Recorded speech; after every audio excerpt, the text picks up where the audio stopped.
आज हम स्टोक्स का नियम क्या है ये जानेंगे।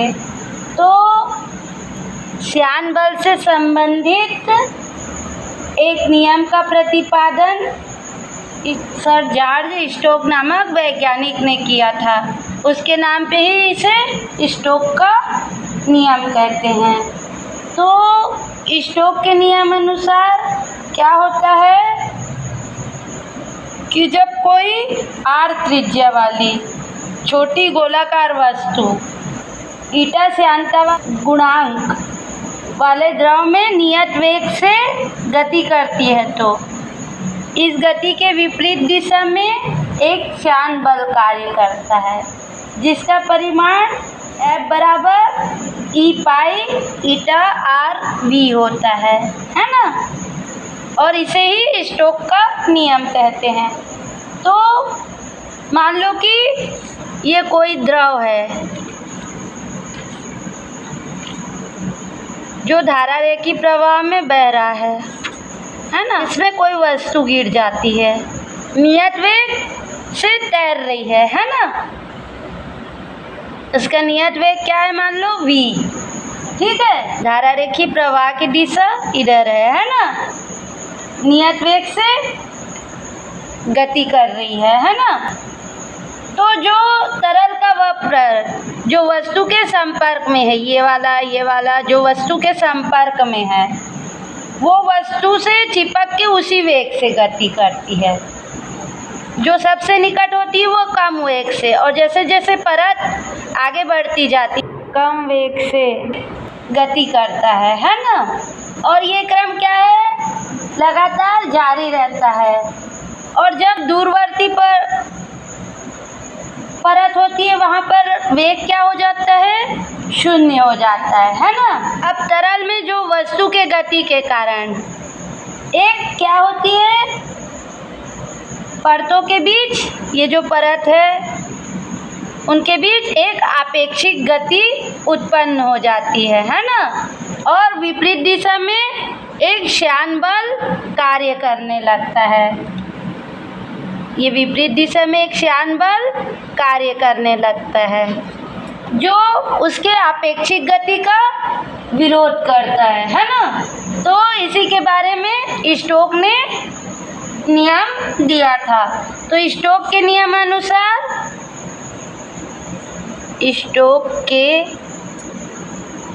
नियमानुसार जब इसकी त्रिज्या क्या है, r,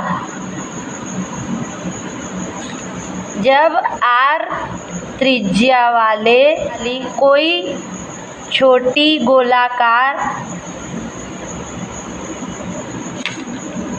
वस्तु ईटा श्यानता गुणांक वाले द्रव में नियत वेग v से गति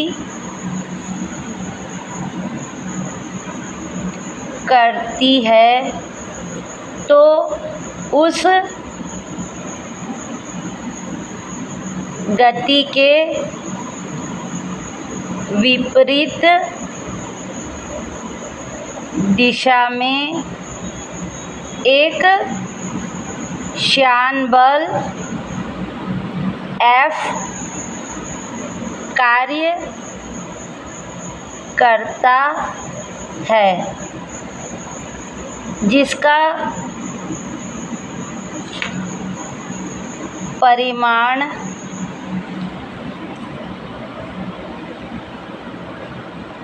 निम्न समीकरण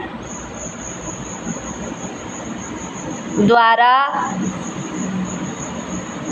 दिया जाता है। कौन से समीकरण द्वारा दिया जाता है, F बराबर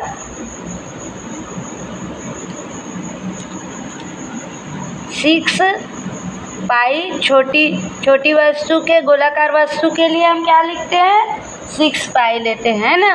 श्यानता गुणांक ईटा, त्रिज्या आर और वेग v से दे देते हैं हम इक्वेशन नंबर 1।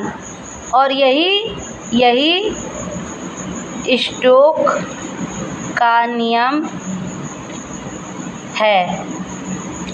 तो इस समीकरण से हमको क्या पता चल रहा है कि जो श्यान बल का परिमाण है ना, वो किस बात पर निर्भर करता है? पहला तो श्यानता गुणांक पर, ठीक है, दूसरा उसके गोलाकार वस्तु के त्रिज्या पर और उसके वेग पर, है ना। F अनुक्रमानुपाती ईटा, F अनुक्रमानुपाती त्रिज्या R, F अनुक्रमानुपाती V। किसी वस्तु पर कार्य करने वाला श्यान बल F किस पर निर्भर करता है? फर्स्ट F अनुक्रमानुपाती ईटा, दूसरा F अनुक्रमानुपाती R त्रिज्या और थर्ड F अनुक्रमानुपाती वेग v। ठीक है, इस पर निर्भर करता है। स्टोक के नियम की शर्तें क्या है? फर्स्ट शर्त है कि जो तरल है वो क्या होना चाहिए? समांगी तथा श्यान होना चाहिए। तो समांगी मतलब कैसा? कि जिसमें तरल में या तो एक समान रूप से अणुओं की संख्या हो या एक समान रूप से परमाणुओं की संख्या हो, दोनों मिक्स ना हो, है ना, समांगी कहते हैं ना। समांगी और श्यान होना चाहिए, है ना। और श्यान मतलब विभिन्न परतों के बीच आपेक्षिक गति का विरोध करने वाला, है ना। इस टाइप का द्रव होना चाहिए, ठीक है। पहला शर्त तो क्या है? समांगी और श्यान होना चाहिए। किसको? तरल को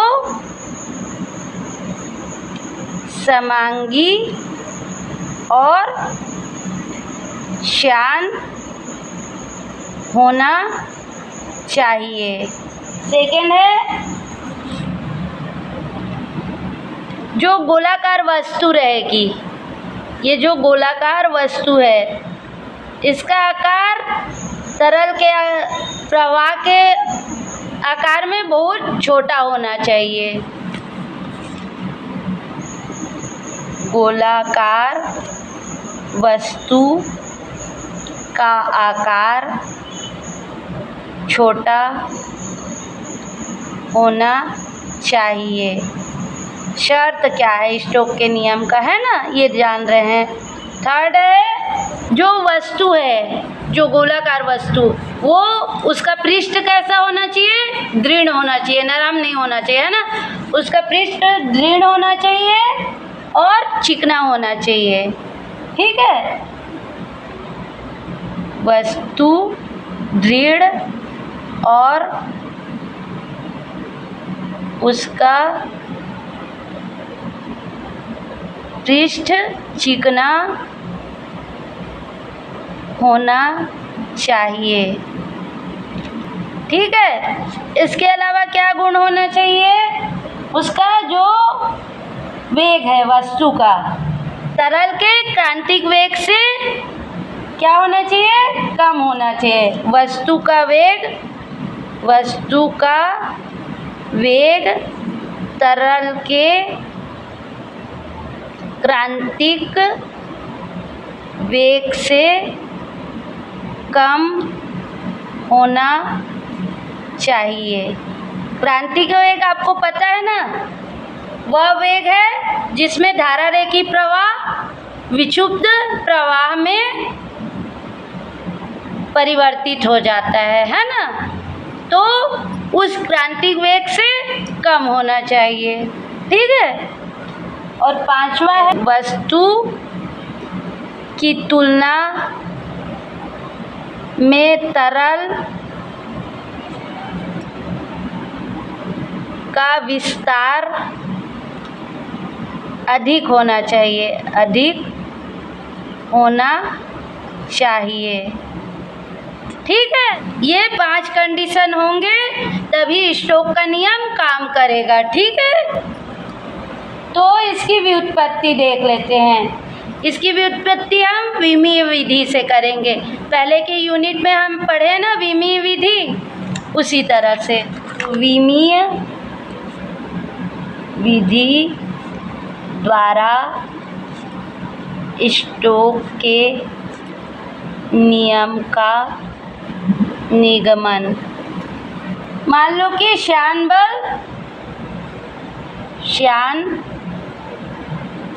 बल F, ठीक है, तरल का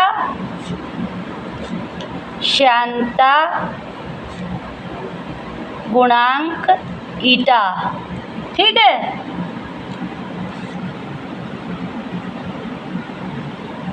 वस्तु की त्रिज्या r व वस्तु का वेग v, श्यान बल F, तरल का श्यानता गुणांक ईटा, वस्तु की त्रिज्या r व वस्तु का वेग v पर निर्भर करता है। श्यानता गुणांक है ना, तो इसको क्या लिख सकते हैं? F अनुक्रमानुपाती ईटा, और विमीय विधि से निकालना है, इसलिए इसके घातांक ले लिए, मान लो A। इसी तरह F अनुक्रमानुपाती R, इसका घातांक ले लिए B, और F अनुक्रमानुपाती V, इसका घातांक ले लिए हम C। ठीक है, अब इन तीनों को मिलाकर लिख देंगे। तो तीनों को मिलाकर लिखेंगे तो क्या होगा? F अनुक्रमानुपाती eta A R B V C। अब जो अनुक्रमानुपाती निशान है उसे हटाएंगे तो एक कांस्टेंट आ जाएगा। मान लो वो कांस्टेंट क्या है? Capital K, eta A R B V C। ठीक है, जहाँ K बराबर क्या है? कांस्टेंट। ठीक, और A B C शुद्ध संख्याएं है। अब इसे मान लेते हैं इक्वेशन नंबर 1। समीकरण 1 को विमीय समीकरण के रूप में लिखने पर क्या होगा? इसको कैसे लिख सकते हैं?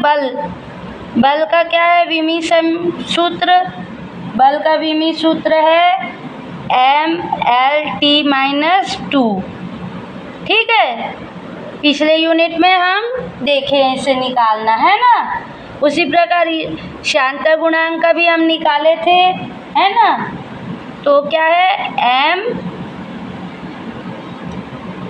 L inverse T-1। ठीक है, और ये A।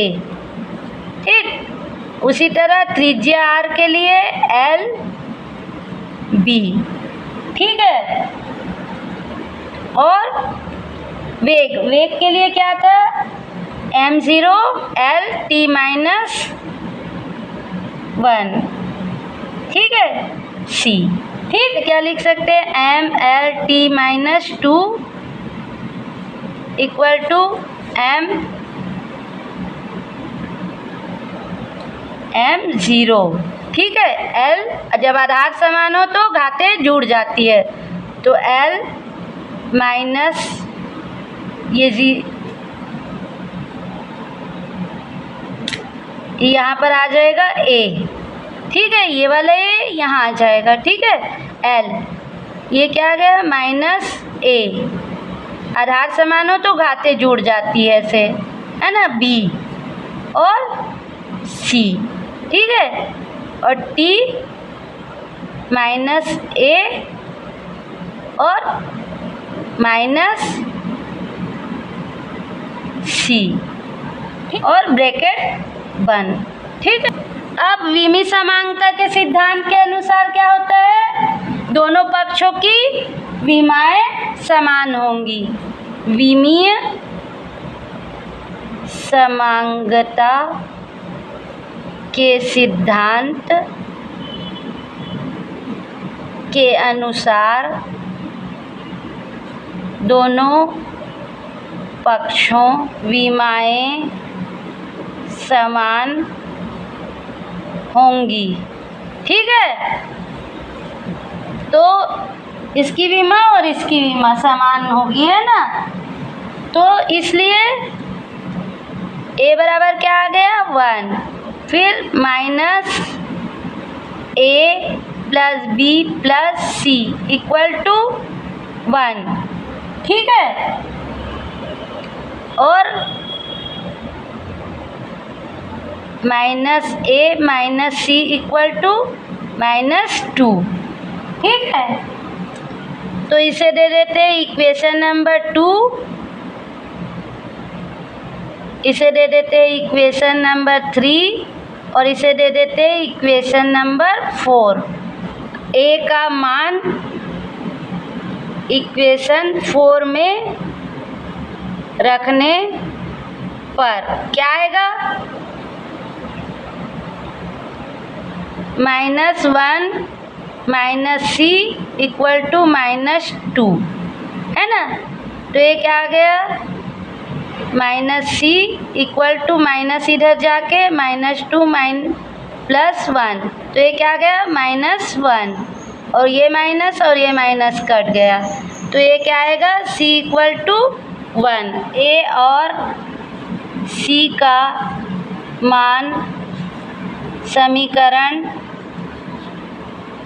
3 में रखने पर, तो समीकरण 3 क्या है हमारा, -a plus b plus c equal to 1। इसमें a और c का मान रखेंगे तो b का मान प्राप्त हो जाएगा, तो -a का मान क्या है 1, ठीक है, प्लस b प्लस c का मान क्या आ गया 1 इक्वल टू 1 है ना, तो ये माइनस प्लस कट गया, तो b इक्वल टू क्या आ गया 1। अब a b c के मान समीकरण 1 में रखने पर क्या आएगा, समीकरण 1 में रखने पर समीकरण 1 क्या है, f बराबर के ईटा a आर बी और बी सी, तो इसमें मान रख दिए, तो f बराबर के ईटा a का मान कितना है 1, ठीक है, r का मान 1 और v का मान 1, ठीक है। तो इसको क्या लिख सकते हैं, f बराबर के ईटा आर बी, इसे दे देते हैं हम इक्वेशन नंबर 5। के क्या है, कांस्टेंट है ना, जिसका मान हम ज्ञात नहीं कर सकते, ठीक है। तो छोटे गोले के लिए हम क्या ले लेते हैं, छोटे गोलों के लिए के बराबर 6 पाई ले लेते हैं, तो ये आ जाता है f बराबर 6 पाई ईटा आर वी, स्टोक्स का नियम है।